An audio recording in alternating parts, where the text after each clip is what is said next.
The following message is brought to you by Morning Star Christian Center, Warri. Pastor Christopher Orobo, Ministry. Heavenly Father, we want to thank you for another time, another privilege, an opportunity to be before your presence. Father, we want to thank you for what you have been doing since this service. And we thank you for what you are yet to do in the name of Jesus. Father, we ask you, as your word come forth like manna today, that you will feed everyone.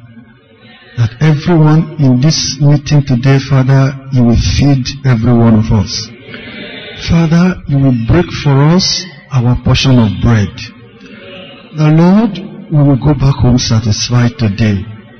In the name of Jesus. Thank you, Father. In Jesus' name I pray.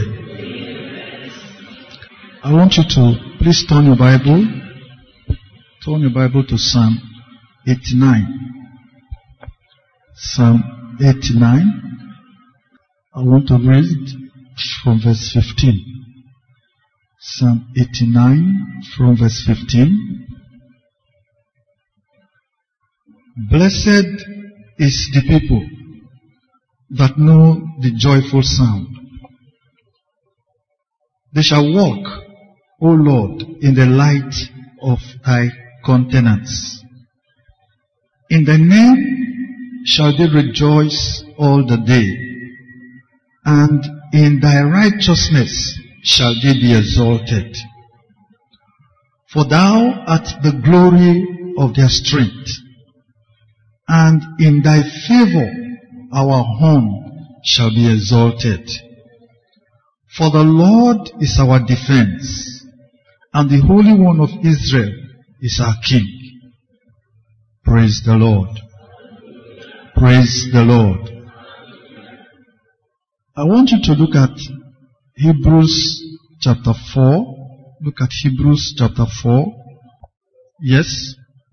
Go there. Let me show you a scripture from there. Hebrews 4. Hebrews is in the New Testament.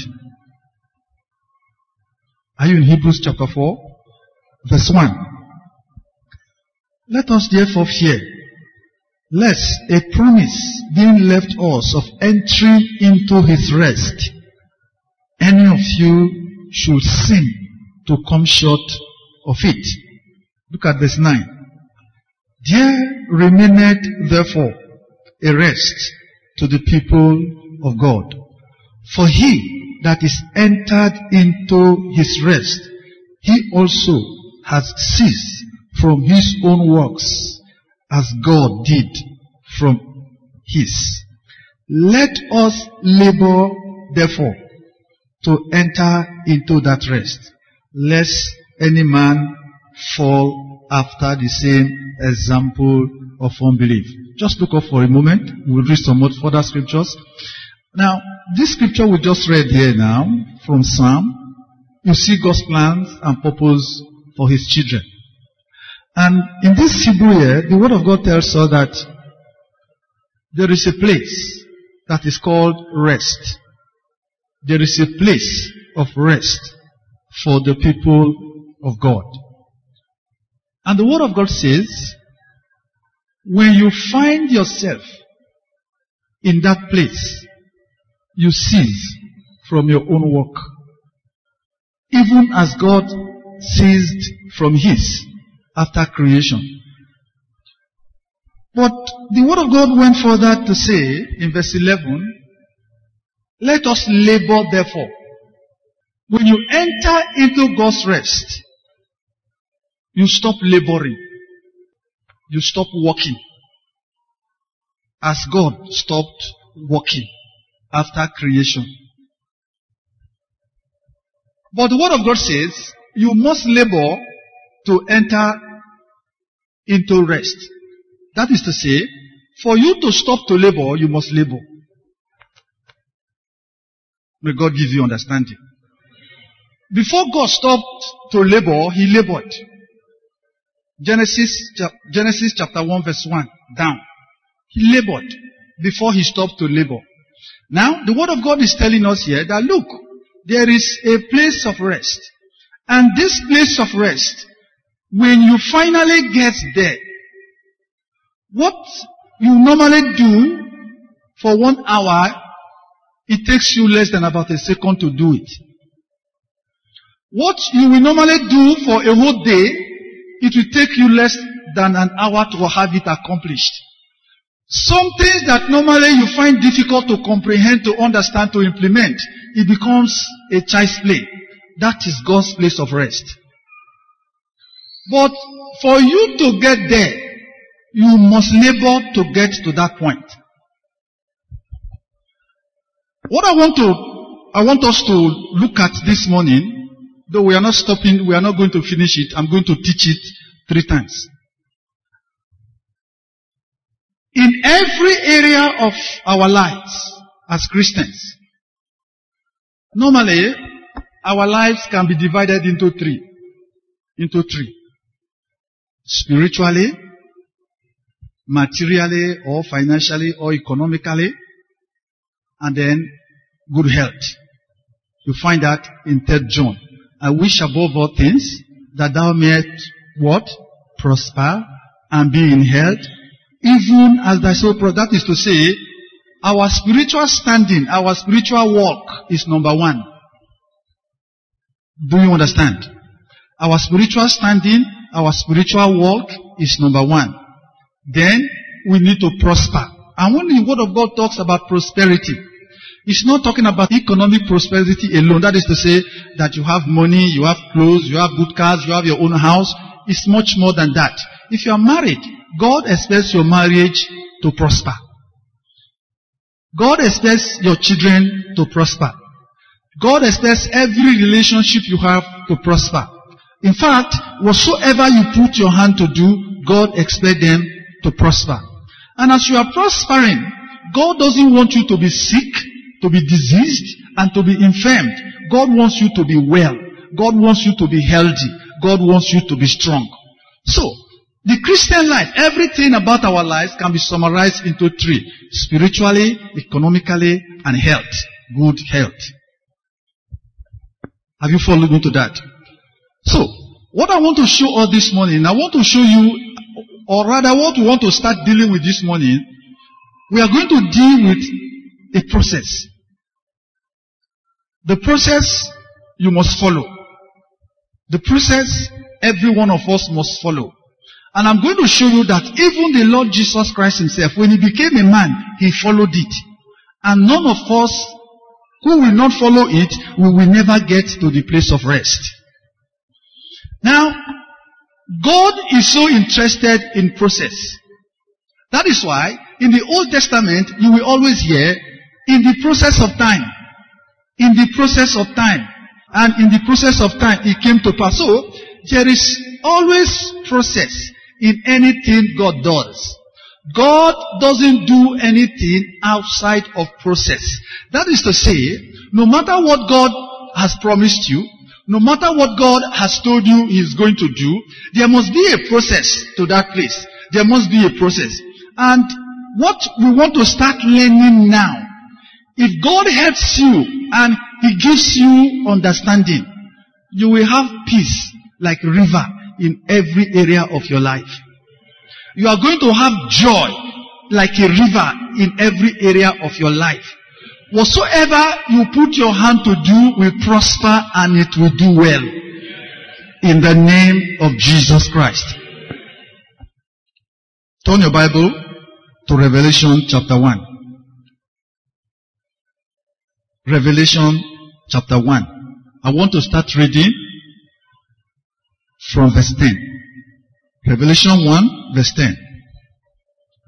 I was in the Spirit on the Lord's day, and heard behind me a great voice as of a trumpet, saying, I am Alpha and Omega, the first and the last. And what thou seest, write in a book, and send it unto the 7 churches which are in Asia, unto Ephesus, unto Smyrna, and unto Pergamos, and unto Thyatira, and unto Sardis, and unto Philadelphia, and unto Laodicea. And I turned to see the voice that spake with me. And being turned, I saw 7 golden candlesticks. And in the midst of the 7 candlesticks, one like unto the Son of Man, clothed with a garment down to the foot, and girt about the paps with a golden girdle. His head and his hair were white like wool, as white as snow, and his eyes were as a flame of fire, and his feet like unto fine brass, as if it were burned in a furnace, and his voice as the sound of many waters. And he had in his right hand 7 stars, and out of his mouth went a sharp 2-edged sword, and his countenance was as the sun shineth in his strength. And when I saw him, I fell at his feet as dead. And he laid his right hand upon me, saying unto me, Fear not, I am the first and the last. I am he that liveth and was dead, and behold, I am alive forevermore. Amen. And have the keys of hell and of death. Write the things which thou hast seen, and the things which are, and the things which shall be hereafter. The mystery of the 7 stars which thou sawest in my right hand, and the 7 golden candlesticks. The 7 stars are the angels of the 7 churches, that is the pastors, and the 7 candlesticks which thou sawest are the 7 churches. May the Lord bless his word in Jesus' name. Now, John said, I was in the Spirit on the Lord's day. I was in the Spirit on the Lord's day. And the Lord's day is a Saturday. The Lord's day is a Saturday, the 7th day. So, John said, on that day, on the Saturday, and I want us to please understand that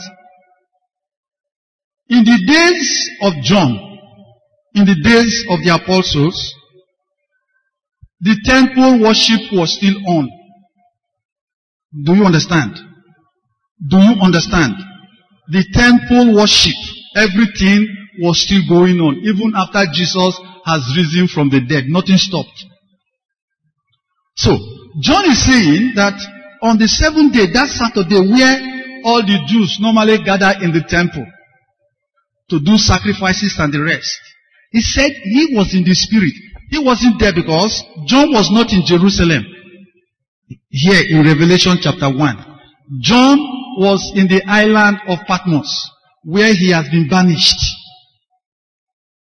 by Nero to suffer and die by the emperor. Now, when John was banished, he was in the Spirit. And John said he heard a voice on the Lord's day, which is on the Saturday. And when he heard the voice, he said he turned. Okay? Is that not so? John said he turned because the voice spoke to him from behind. So, when the voice spoke, John said he turned to see. And please follow me carefully. John was blind. Please follow me carefully. John was blind because the emperor blinded him. They blinded his 2 eyes. They threw John into boiling oil. John did not die. They did everything they wanted to do to execute him for the gospel. He refused to die. So the emperor now banished him to the island of Patmos to suffer and die there after blinding his 2 eyes. Now, this is a man that is physically blind. Okay? But the word of God says he was in the Spirit. He was in the Spirit on the Lord's day, which is the 7th day. Now, being in the Spirit, he heard a voice. He heard a voice. He was not in any trance. That means John must have left his body into the spirit world. So John said, I heard a voice, and I heard the voice behind me. He didn't hear the voice in his front. And he said, and I turned to see. Normally, a man that is blind, when you hear a voice, you cannot be saying that you turned to see when you know you are a blind man. Please follow me carefully. So John said, I turned to see the voice that was speaking to me. Now, if you have, let's say from here, you have 1, 2, 3, 4, 5, 6, 7. You are on the 7th day, the Lord's day. And then you turn your back to look. You are going to be looking at 6, 5, 4, 2, 3, 2, 1. Isn't it? You are going to be looking at where you have come from. Because where John was standing on the 7th day speaks of the progress he has made in the Lord. Please, are you listening? It speaks of the progress he has made in the Lord and in the things of the Lord. And where John was standing on the 7th day, please follow me carefully, John was standing in the Holy of Holies. I will tell you how I knew that. John was standing in the Holy of Holies. Because in the Holies of Holies, that is where God dwells. And because that is where God dwells, when you are in that place, everything about you is pure. Everything about you is perfect. You cannot be in that place with any form of imperfection or any form of impurity or of any form of infirmity. Everything about you must be complete. That is why when he heard the voice and he turned, he had the ability to see. Have you followed me to that point? Now, John said, I turned. But John said, what he saw, because he started explaining what he saw. He said, when he turned, actually it was the Lord Jesus Christ himself, and he started explaining how Jesus looks like. But the important thing is where he saw him. That's the important thing. Now, the Bible tells us that when John turned, he saw the Lord Jesus Christ in the midst of the 7 candlesticks. Okay?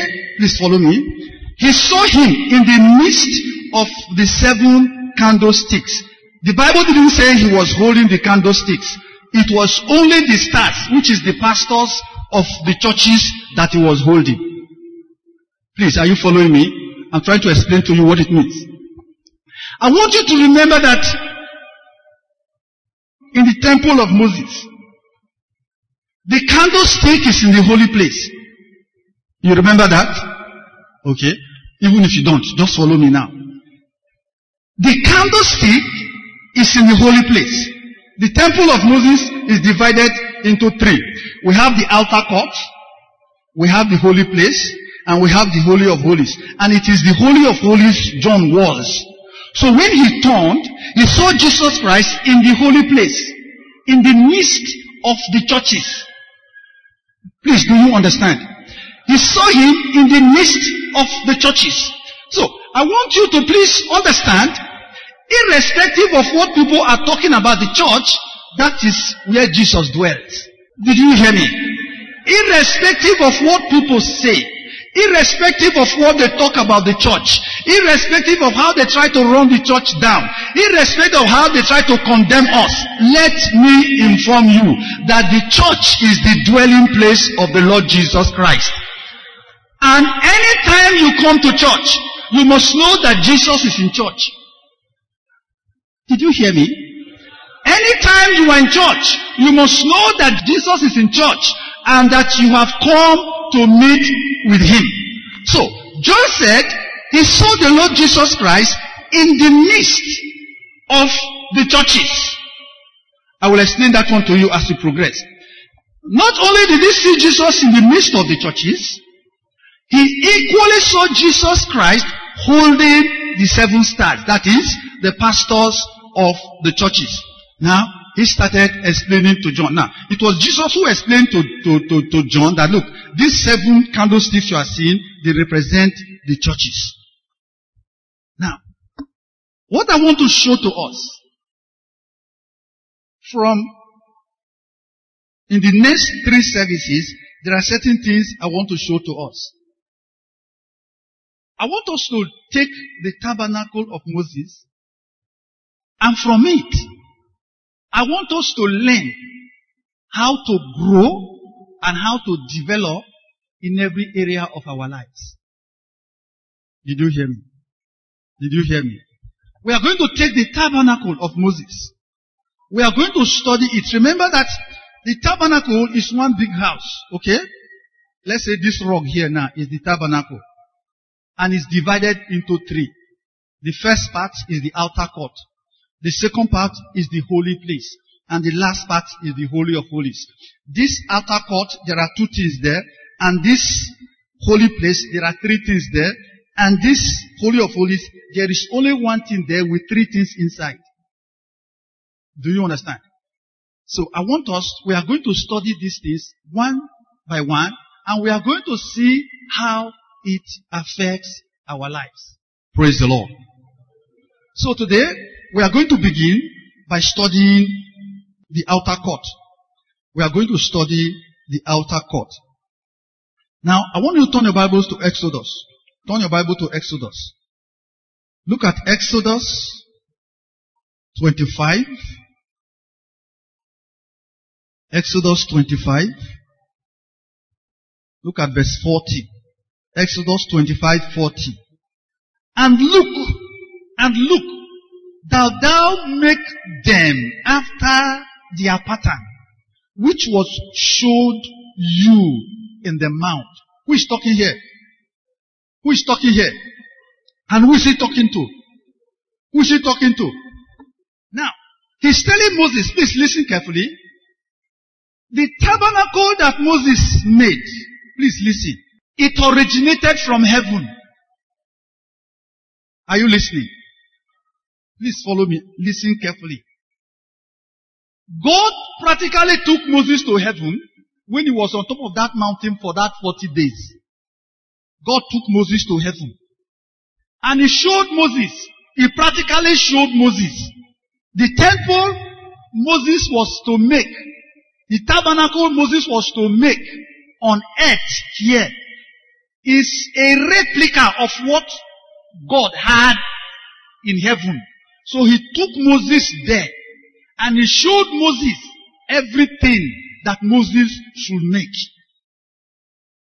So in this passage we read now, God was giving Moses a warning that Moses must make it after the pattern of what he was shown. You can only show somebody something that is existing. For instance, you want to build a house and you saw a fine house in a particular location and you like the house and you took the architect, say, come, this is the house I want you to build for me, this one.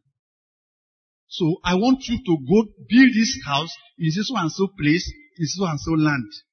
I don't know, are you following? That's exactly what God did to Moses. He said, make sure you build this thing according to the pattern that I showed you in heaven. So, what Moses did on earth is something that is in heaven. Please, are you listening? Are you listening? What Moses did on earth of that tabernacle is exactly what was in heaven that God showed to him to make. Now, let's go ahead. If you look at chapter 26 of the same Exodus, chapter 26 verse 30 says, and thou shalt rear up the tabernacle according to the fashion thereof, which was showed thee in the mount. This is another scripture confirming the fact that God showed him what he should do. Now, look at Acts chapter 7. Look at Acts chapter 7. Look at Acts chapter 7. Look at verse 44. Our fathers had the tabernacle of witness in the wilderness, as he had appointed, speaking unto Moses, that he should make it according to the fashion that he had seen. I said, I want to show us, or I'm going to give us a process, a study from this temple of Moses, how God wants our lives to look like. So the tabernacle is divided into three, like we have said: the outer court, the holy place, then the holy of holies. Now, I want us to understand something here. That these three stages, there are different ways, process of getting into God's best. Do you understand? Do you understand? The outer court, the holy place, and the holy of holies, they are steps. They are processes or process of getting into God's best.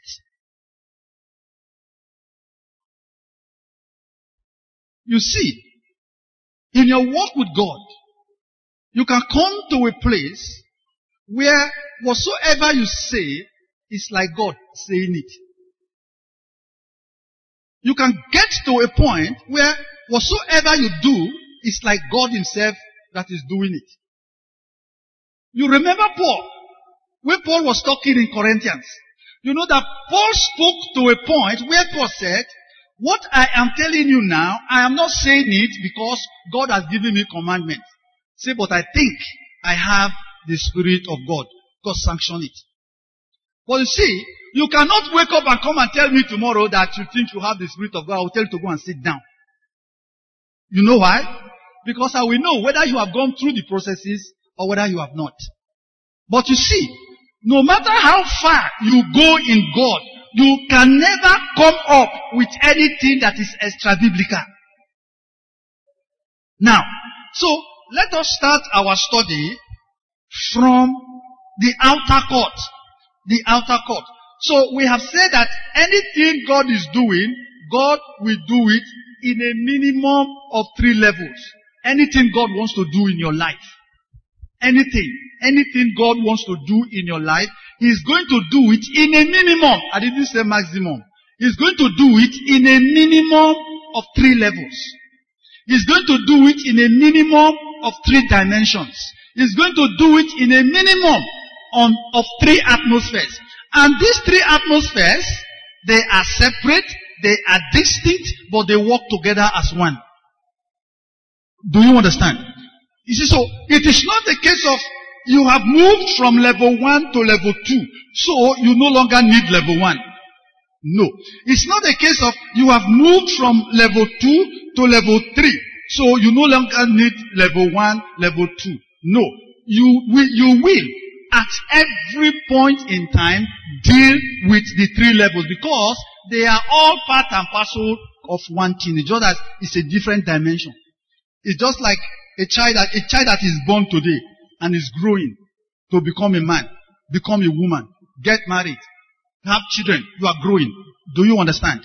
You discover that you can never throw away your childhood, Abi, because whatsoever you are as a man, your childhood is part and parcel of it, because you wouldn't have been a man or a woman if you were never a boy or a girl. Are you following me? Okay. Now, let's do some serious studies now. The outer court is the first level. The very first level, which is the first place you enter in the temple. Now, there is door. There is one door in that temple.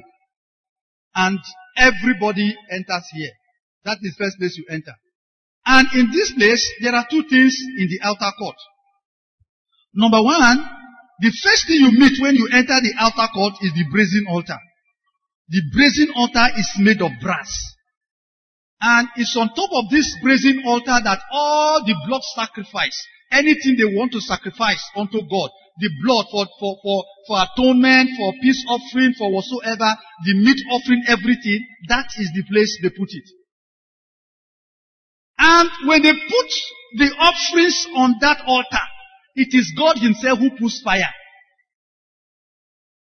Are you listening? When they put the offering, let's say today now they want to make sacrifice. When the priest enters there and he puts the sacrifice there, he does not put fire. Please follow me. The priest does not put fire. That is what the children of Aaron did that made God to kill them. Are you listening? That was what killed the children of Aaron. Because they went to put strange fire. It is God himself who lights the fire. And once he lights it, the priest must make sure that that fire does not go out until all the sacrifice he's going to make that day has been accomplished. Are you listening? The priest must make sure that that fire does not go out until every sacrifice he's going to make that day is done. So, and it is covered with brass. The next furniture you see in that outer court, the next furniture you see there is the brazen laver. It's like a basin, a big basin. And it is done with brass. Water fills it. Every time, if the priest has finished all the sacrifice, everything he wants to do, he has gathered all the ashes together because he must clean that place up every day. Once he has done all that, he will now go to that place, that lava, and wash himself, clean himself thoroughly from every form of filth or any dirt, any stain of blood, before he can now go to the holy place and light that candle and then go and eat that shewbread. Do you understand? We will come to that, but that's not what we are talking of. Before he can now begin to try to enter the holy place, the holiest. So, these things, two things we have spoken about here now, what do they stand for? And how does it help us? Now, that place of sacrifice, that is judgment. Are you listening? That place of sacrifice is the place of judgment and in the place of repentance. So, everybody, please listen carefully. Everybody enter the outer court. Are you listening? Everybody. All I'm trying to do now is doctrine. I'm going to show you the application. Everybody enters this outer court. In fact, whether you are a criminal, provided you are a human being, you cannot meet God without going through this place. You cannot, nobody is going to try to come into the presence of God without blood. You cannot come there without blood. So, this outer court is meant for everybody. The good, the bad, the ugly. No matter how rotten the person's life is, whether the person is a kidnapper, an armed robber, a prostitute, Yahoo, just name it. Everybody has access into this outer court. Nobody can keep anybody from coming here. Are you listening? Are you listening? That is why the church can never say some people shouldn't enter. Are you listening? That is why the gates of the church, the doors of the church must be open for whosoever wants to enter to come in. Are you following me? You see, immediately you disallow some categories of persons to enter into the house of God, you are guilty of human blood, because that man you are turning away, no matter the reason you have in turning that man away, You are depriving such a person an opportunity to meet with God, because this is the first place God meets with everyone. It is this outer court. Are you listening? Are you listening? The important thing is this. When the people come into the church, we must bring them to the altar of sacrifice. Please, are you listening? Whosoever enter the church, no matter how rich, no matter how poor, no matter how filthy, no matter how clean they look, everybody must come to the altar of sacrifice. Whosoever has not reached the altar of sacrifice, God has no dealing with him or with her. Now, let me explain something to you here very quickly, so that you understand what we are talking about. The altar of sacrifice represents the death of the Lord Jesus Christ. Let me explain something further to you. In heaven, God showed Moses what he should do in heaven, isn't it? So in heaven, in the Holy of Holies, that is where the Father sits. And that is where Jesus sat on his right hand side originally. Please, are you listening? Are you listening? So, for Jesus to now die and rise again from the dead, Jesus now had to leave the Holy of Holies and come to the outer court where he can meet with every Dick and Harry and sacrifice his life for them to be saved. Did what I say now make sense to you? It makes sense to you? So, Jesus left the Holy of Holies. He left his own throne. He left the other part of the temple. And he came to the outer court. That is why the Bible says that we too must go and meet Jesus outside the temple. So, Jesus came and sacrificed himself there. So, whosoever, it is in this outer court that God meets with people. For the first time. It's just like when you are having somebody to your house for the very first time. And you go to the door to open the door for the person, to welcome the person in. Are you following? Please, are you following? So, this is where God receives people into the kingdom for the very first time. So, when we preach to people, when we talk to people about the Lord Jesus Christ, that is why when you want to talk to people about Jesus, talk to them about the fact that Jesus died for their sins so that they will be saved. That is the gospel.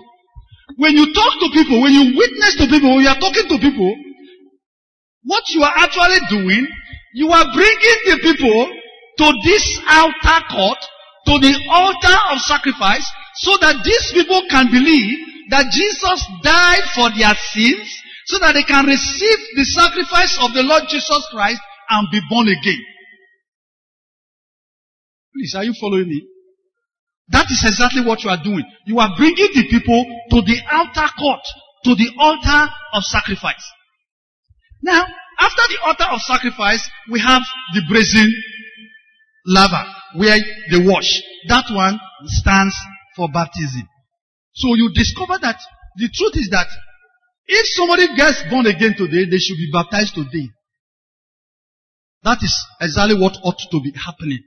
It's just that in the church today, maybe because of time, because of activities, a lot of things have to be properly programmed. Otherwise, immediately somebody says, yes, I believe, I receive Jesus as my Lord, as my Savior. I confess Him with my mouth that He died for me, He rose again from my death. The person should be taken immediately and be baptized. Do you understand?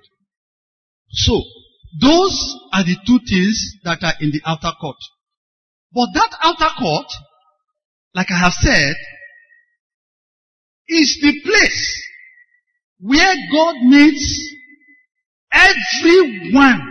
Where is the place where God meets everyone for the first time to receive them into His kingdom. So what I'm saying by implication is this. If you are sitting down here this morning and you are not born again, you don't know, you are not sure of your salvation, I want you to know that you have not gone through this process yet. That means you have no part in the kingdom. That means God has no dealings with you. You must come to the Lord Jesus Christ and receive Him as your Lord and your Savior based on the sacrifice He made on the cross of Calvary. God is waiting to receive you and to accept you into the kingdom. Praise the Lord. Praise the name of the Lord. So we have said that any kind of persons can enter the outer court, that is where God meets everyone for the first time.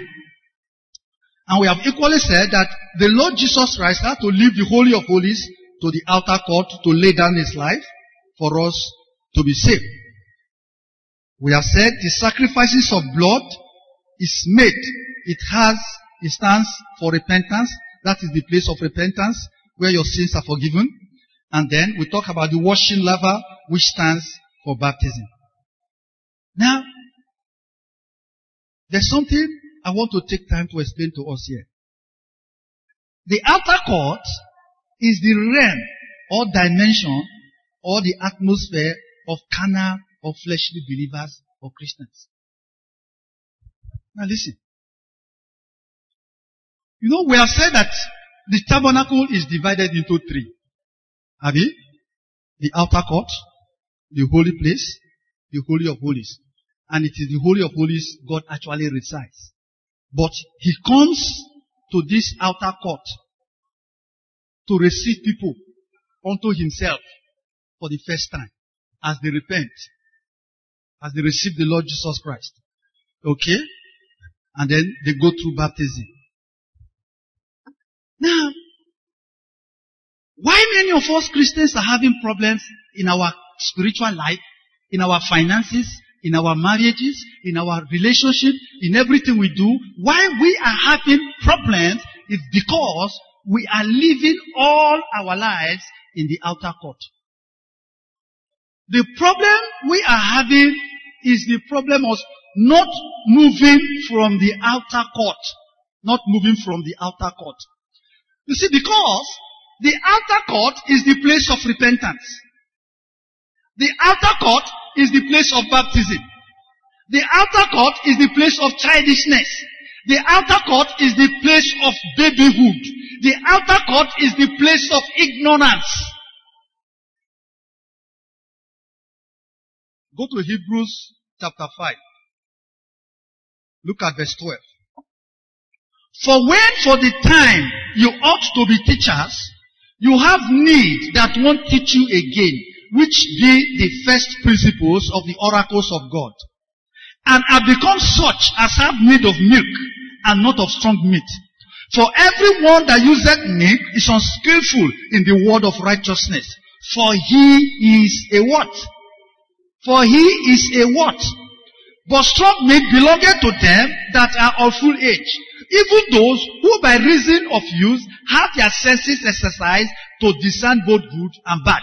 Now, everybody that is carnal, everybody that is still in the flesh, where did I say they are living all their lives? They are living all their lives in the outer court. Now, you remember the children of Eli, that the Bible says they were committing fornication and adultery with the women that were coming to make sacrifice in the temple. How many of you remember that? Where do they make sacrifice? In the outer court.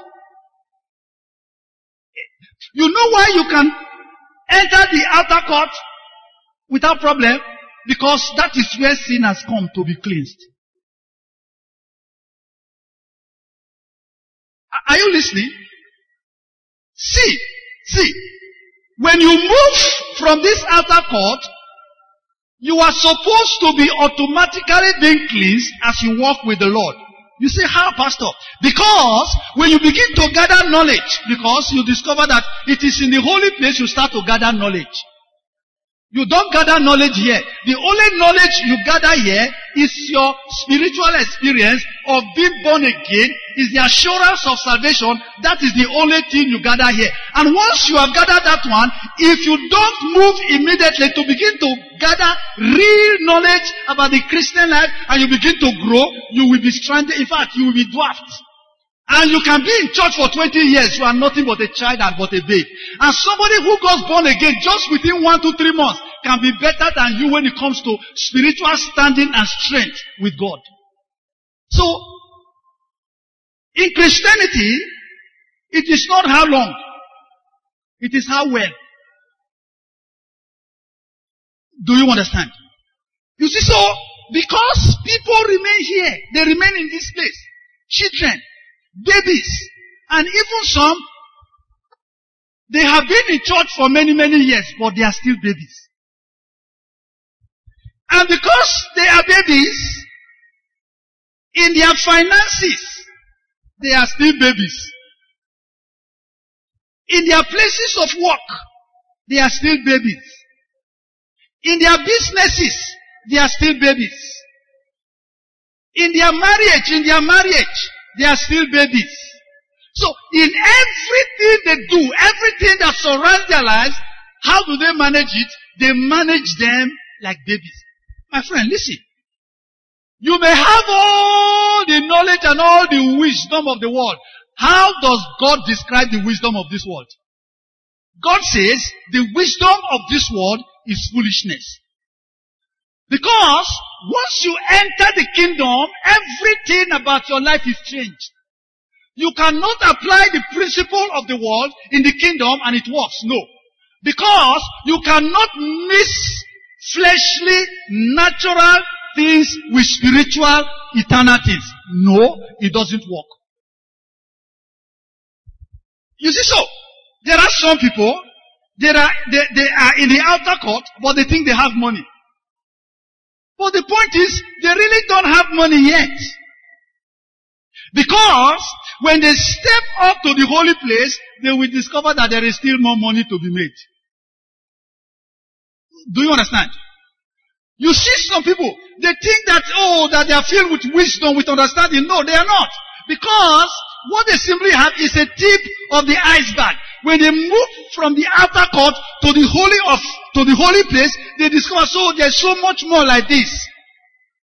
But even as at that, they've not even reached anywhere. Let me give you an example. You remember the experience God gave to Ezekiel? When Ezekiel entered the water, where was the water? That is the outer court. You know why? Even children can enter that place and they will not be drowned. Is that not so? So, but when Ezekiel started going, he got to a point where you cannot enter except you know how to swim. Is that not so? Whether you are an adult or not, you dare not enter that place except you know how to swim. So the problem is this. Please listen. Listen.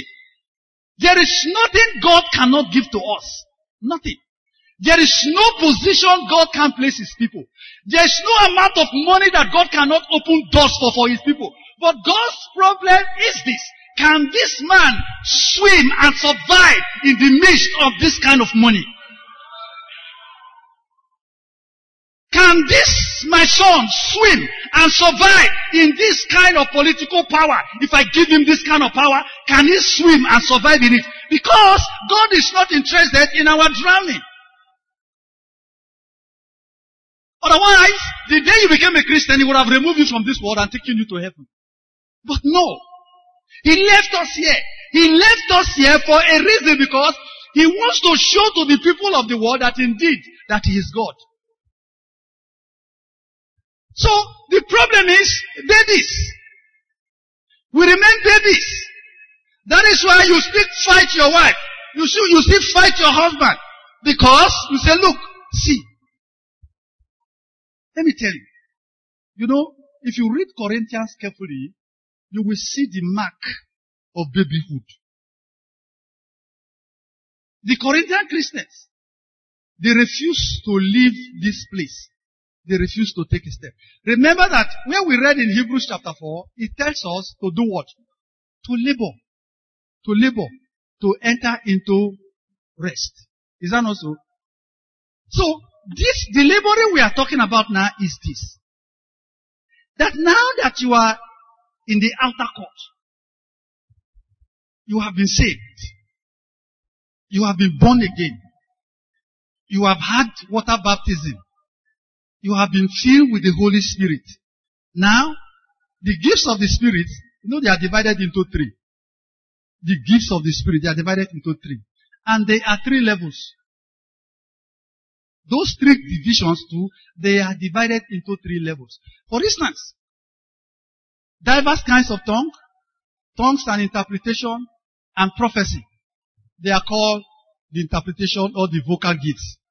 And this is where young people, young Christians, if you know that, for you to know that somebody is actually a new convert, that they are enjoying their lives inside this outer court, is the way they brag about what God is doing in their lives.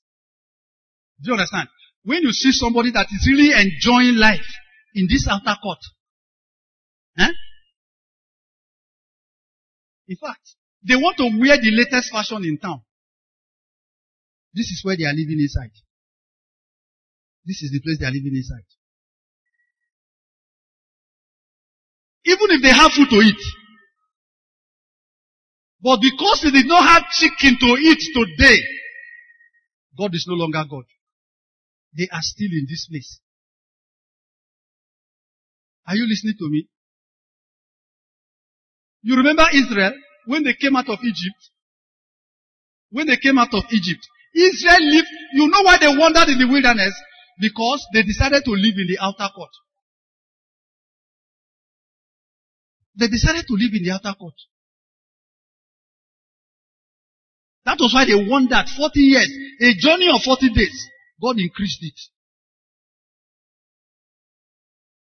That is why I tell people, when people come from marriage counseling, the problem is not that their marriages are not working. That is not the problem. The problem is that their own life is not working. Don't you understand? Their personal life, their personal Christian life, their personal Christian walk with the Lord is not working. That is why their marriage isn't working. Because you cannot separate marriage or any other relationship from that matter from your personal life, because your life is the marriage. Are you listening?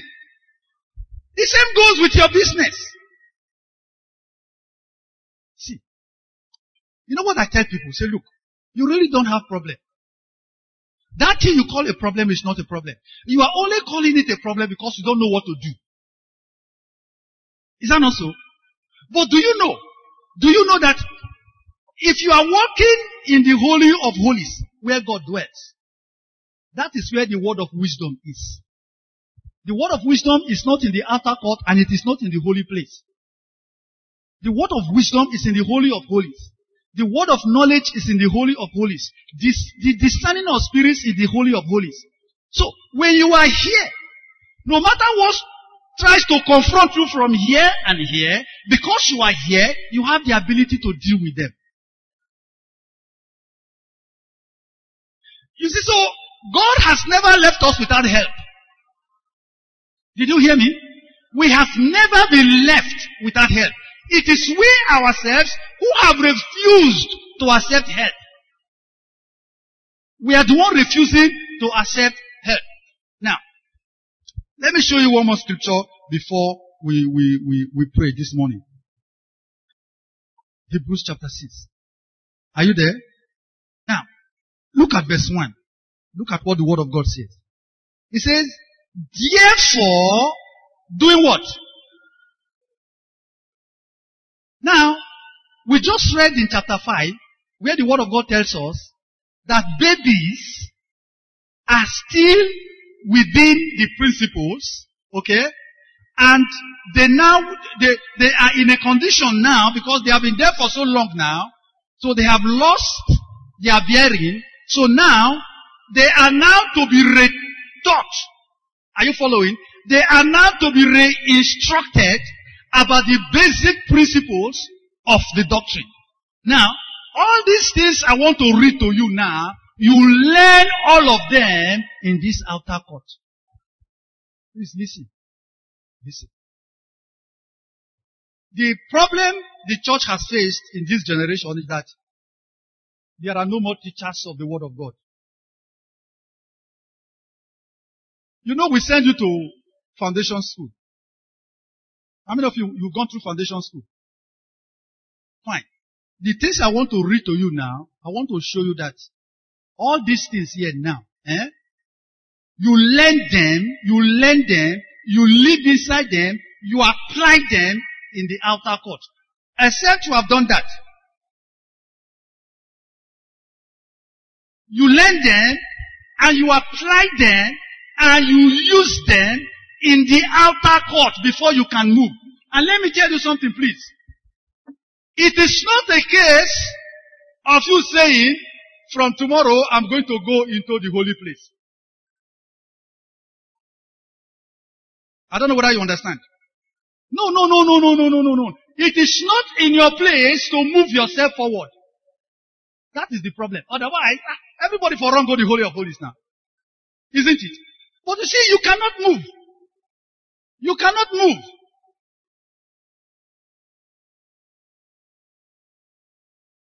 You understand? You cannot move. You cannot move.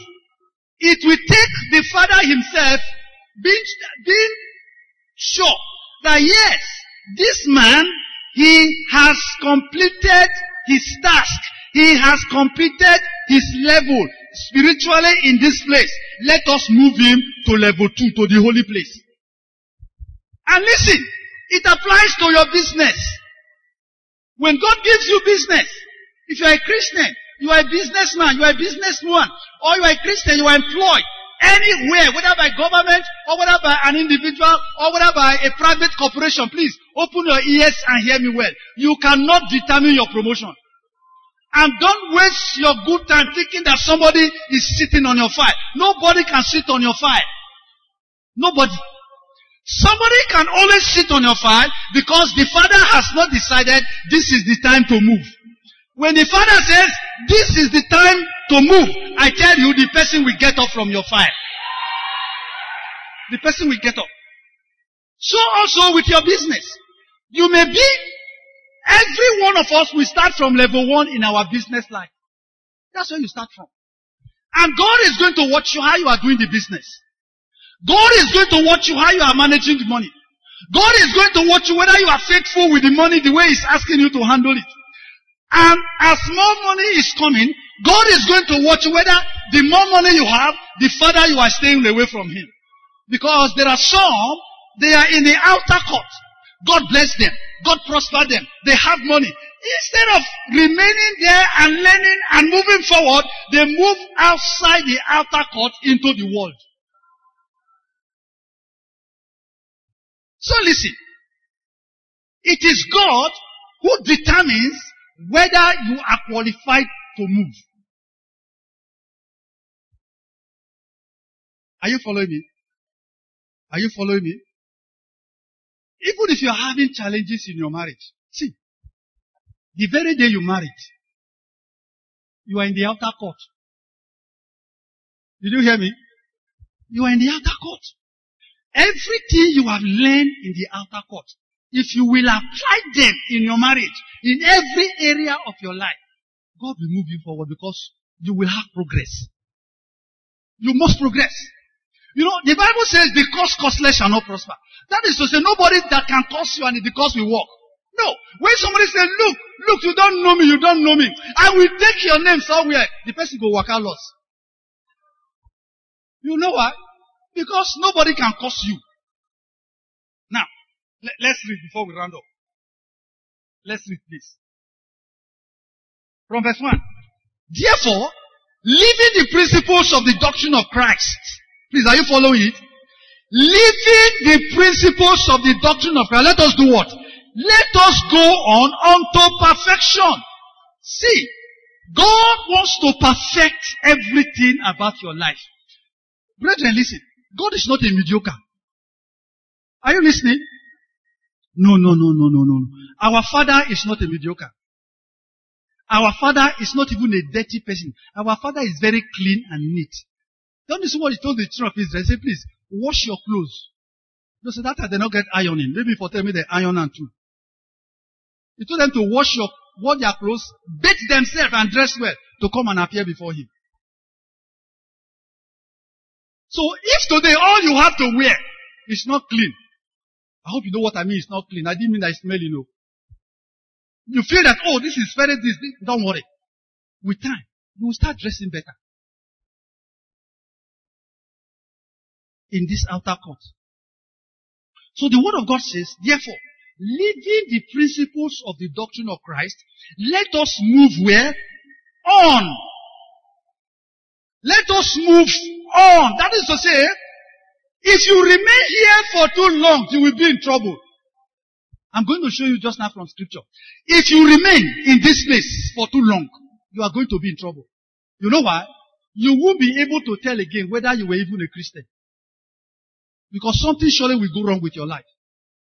Because in this outer court, people commit adultery and fornication here.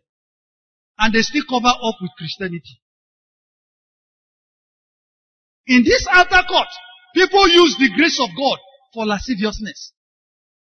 In this outer court, because in the outer court, the grace of God is like a river. Here, in this outer court, the grace of God is like an ocean. It does not finish. That is why it can cover any kind of person that enters here. But immediately you start shifting from this place to the holy place, you discover that the more grace you have, the more responsibility you have. But in this outer court, people don't see the grace of God as a responsibility. They see the grace of God as a license to remain children and to live a careless and irresponsible Christian lives. See, have you seen some children, normal children, who like to behave like children? Have you seen them? They don't born one follow them. They don't born to follow them. But you see the senior one still wants to behave the way the other ones are behaving so that they can be given the kind of attention they are giving. How many of you don't notice that for your family? In the kingdom, it is the same thing. Are you listening? It is the same thing. But the problem is, once God knows that now you have no business remaining in that place and you choose to remain there, you are on your own. You are on your own. Let's see what the word of God says. Not laying again the foundation of repentance from dead works and of faith towards God. What did we say? We said that the altar of sacrifice is the place of repentance, isn't it? And that is the first place people encounter God. You remember? Okay? Of the doctrine of baptisms, and of laying on of hands, and of resurrection of the dead, and of eternal judgment. And this will we do if God permits. Now listen. The word of God is saying that every one of us who have stepped into the outer court, and we have been led to the altar of sacrifice, and we have gone to the brazen laver, the word of God says, we can only repeat those steps if God permits it. Please, are you listening? Are you listening to me? You see, once you have undergone it once, you are not expected to repeat it. It is only God now who can order your repetition. In this kingdom, there is no carryover. There is no receipt. You know that in this world, carryover and receipt is automatic, isn't it? Is that not so? But in the kingdom, it's not like that. It is only God who can say, well, let him carry it over. Let her carry it over. Let's give another opportunity. Let's give her another opportunity to repent again. But the Bible says, we can only repent for the second time if God permits. Now, this repentance here, please, let me explain something to you. This repentance here has to do with a situation where you have remained in this place so much that you are now living like an ungodly person, somebody who didn't know God before. The kind of person Peter describes as going back to his own vomit. Then look at what God says. Verse 4. For it is impossible for those who were once enlightened and have tasted of the heavenly gift and were made partakers of the Holy Ghost and have tasted the good word of God and the powers of the world to come, if they shall fall away, to renew them again unto repentance, seeing they crucify to themselves the Son of God, the Son of God afresh, and put him to an open shame. So, as we pray now, I want you to examine yourself and find out for yourself where you are. Whether you are still in this outer court. Because if you are here, you will know. Where are you? Are you still here? Or you have gone through here? Because later, when we talk about the next step, you will find out where you are. Or you are sitting here today, you are not even here yet. If you are not here yet, it means that you are not a Christian yet. You are not born again.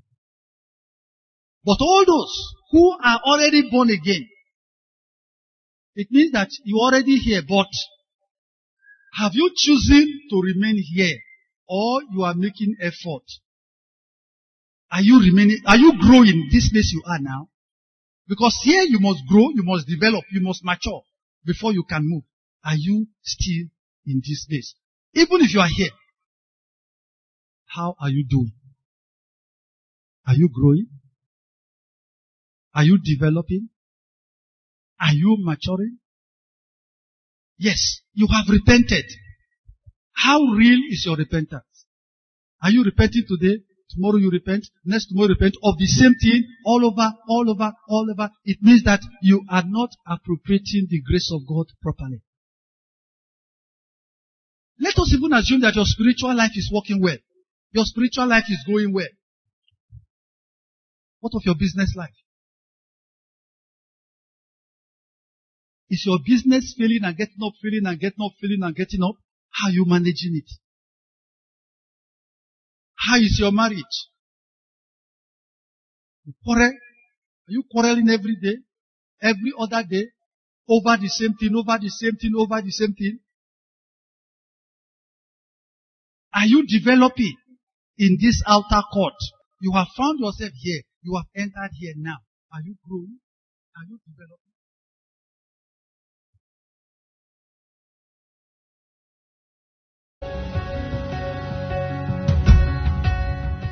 This message was brought to you by Morning Star Christian Center, Warri.